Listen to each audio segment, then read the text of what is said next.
Eric Schmidt opened up the Zeitgeist with a question: is the future getting better? And I'm someone who believes it's getting better at an extraordinary rate. That, in fact, not only does the evidence show it, but literally everything that we're doing is moving us in that direction. But people don't believe that. A lot of people are cynical. A lot of people, irrespective of the evidence, don't believe that that's happening. And I ask myself the question, why? And it hits me that to a large degree, we're looking at the future with the wetware and hardware that evolved on the plains of Africa hundreds of thousands of years ago. And if you think about it, our bodies evolved to understand and react with our environment. And back then, the world was best described as local and linear. It was local, and everything that affected you was within a day's walk. Something happened on the other side of the planet, you knew nothing about it. It was linear. The life of your great-grandparents, your grandparents, you, your kids, their kids, nothing changed century to century, generation to generation. But today, the world is anything but that. Today, the world is global and exponential. Something happens in China or India, we know about it seconds later. Literally, things are changing year to year. And when you look at what that means, it means that this red line is our boards of directors, it's our politicians, it's us. We are linear thinkers. We don't know how not to think in a linear fashion. And we project the future as we did the past. But that yellow line, that's technology. It's technology that we're building here in the room, that we're using every day, and it's growing at an extraordinary rate. And the difference between that is what I call disruptive stress, or if you're an optimist, disruptive opportunity. So what does that mean? It means that you have literally companies that are mainstay corporations of America. Kodak, 140,000 person organization, $28 billion market cap, that invented the digital camera that put them out of business. But what happened? They said, we're Kodak. We only do beautiful, high-resolution images. This digital camera stuff, it's a toy for kids. And they ignore it. And this year, they're bankrupt. But in that same year, this year, we have Facebook acquiring Instagram, also in the imagery business, for $1 billion, this time with 13 employees. And this juxtapositioning is the difference between a linear company and an exponential one. And we're moving into a period of exponential growth for society. So I study this. I study this at a university called Singularity University up in Silicon Valley that's backed by our friends here at Google and Autodesk and Nokia and Cisco and many others. And we talk about the fact that literally a couple of guys or gals today have the ability to impact the lives of 1 billion people in a positive way. We call it 10 to the 9th plus impact. And that's an extraordinary time to be alive. An absolute extraordinary. You have a chance to impact 1 billion people. So when I think about this movement from a linear thinking society to an exponential one, it really comes into the tools we have. Exponential technologies, AI, robotics, synthetic biology, digital medicine, nanomaterials, 3D manufacturing.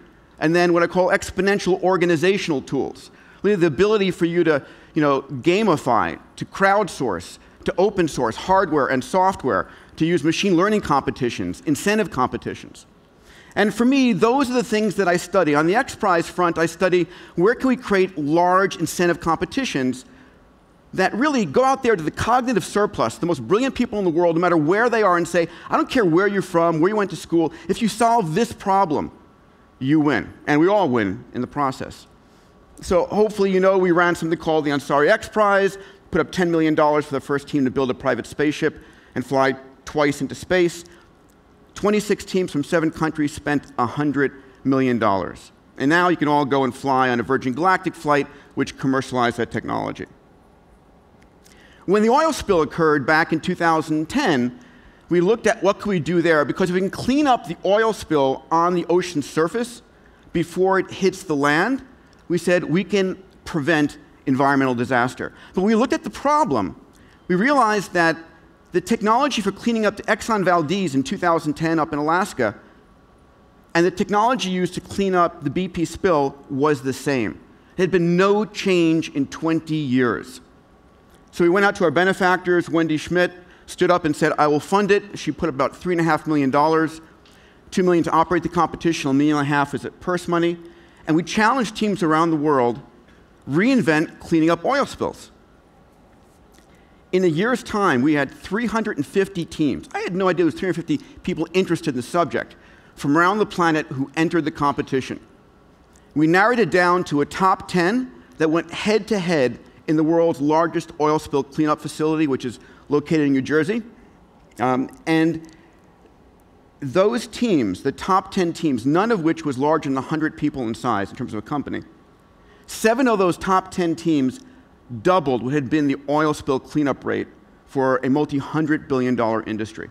And they did it in a year. The winning team that thought it was impossible to double it increased it a factor of 6. And here's the most interesting thing for me.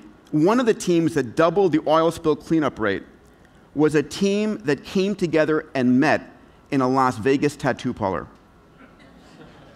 That tattoo artist was the designer. One of his customers put up the money. Let me show you that video. My full-time job back home is running a tattoo studio in Las Vegas.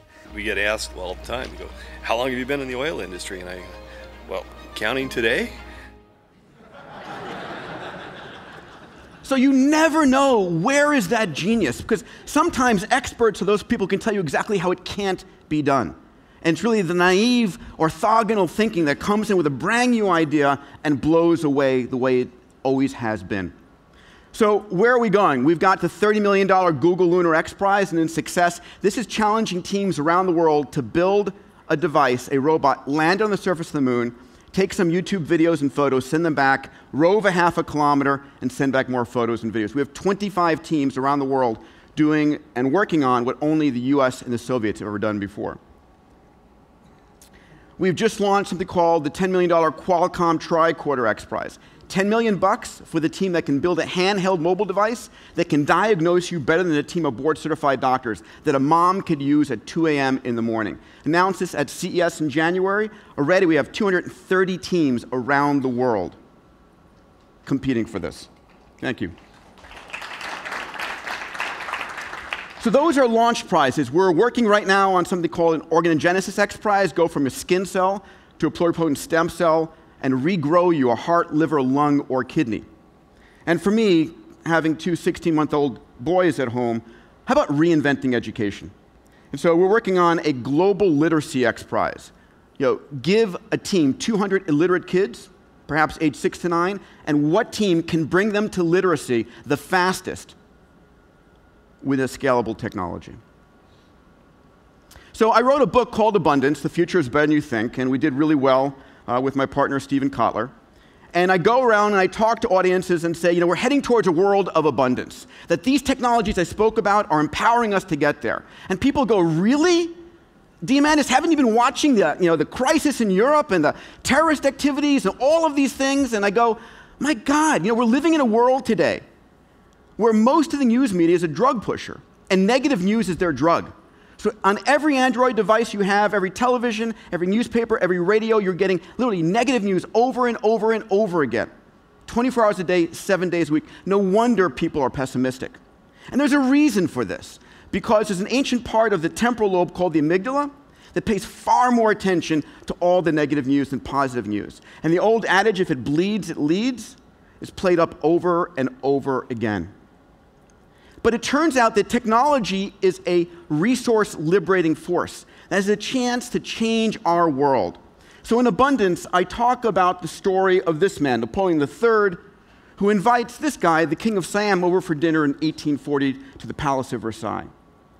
And to show his amazing capabilities, Napoleon feeds all of his troops with silver utensils. Napoleon himself eats with gold utensils. But the King of Siam, the royal guest, he's fed with aluminum utensils. Because in 1840, aluminum was the scarcest metal on the planet. Even though the Earth is made 8.3% aluminum by weight, you can't actually go and dig it out of the ground. It's all bound by oxidates and silicates to literally create bauxite. And it was so energetically difficult to extract the aluminum from the bauxite, it was worth more than platinum and gold, which, by the way, is the reason the tip of the Washington Monument is capped with aluminum. It was built in that same decade. And then the technology of electrolysis came along and made it so easy to remove aluminum from bauxite. We literally use it for aluminum foils, aluminum cans, aluminum airplanes, everywhere. And if you think about the analogy of technology taking that which was scarce and making it abundant, I think about it in these ways. We live on a world, we talk about energy scarcity, we live on a world that is bathed in 5,000 times more energy than we consume as a species in a year. It's about making that energy available. And by the way, the cost of solar has dropped 50% last year, 50% the year before. We're increasing our production rates globally by 30%. And if we have abundant energy, a squanderable amount of abundant energy, then water is not an issue. You know, we talk about water scarcity and water wars. We live on a water planet, the pale blue dot. You know, 2/3 of our surface is water. Yes, 97.5% is salt water, 2% of the polar caps, and we fight over 0.5%. But the same way that we learn to extract aluminum from bauxite, so shall we the water from our oceans. There's amazing work being done by Dean Kamen with the slingshot technology. The chairman of Coca-Cola, Muhtar Kent, is committed to helping take that technology globally. Breakthroughs in nanomaterials will give us a world of abundant water. This Maasai warrior on a cell phone has better mobile comm than President Clinton did when he was in office. And if he's literally on Google, on an Android phone, he's got access to more knowledge and information than President Bush did on something that they're microfinancing, with a set of applications that literally give them extraordinary video teleconferencing, GPS, HD cameras for no cost. We talked about these mobile devices also opening up a world of health and a world of education as AI comes on and provides the poorest of child an education that is better you can buy today. So I'll end with this slide. It's a notion of where we're going, one of the most important impacts that people are not speaking about today. This is global population. We just crossed the $7 billion mark. These green lines here are internet penetration. In 2010, we had 2 billion people connected online, and by 2020, that number is growing to 5 billion people. 3 billion people who have never been heard from before are plugging into the global economy. These are 3 billion new minds who will create, discover, produce, help solve our world's problems. They represent tens of trillions of dollars being plugged into our global economy. They represent your next generation of customers or your customer's next generation of customers. They also represent, for me, literally the beginning of the greatest period of innovation this planet has ever seen. Thank you.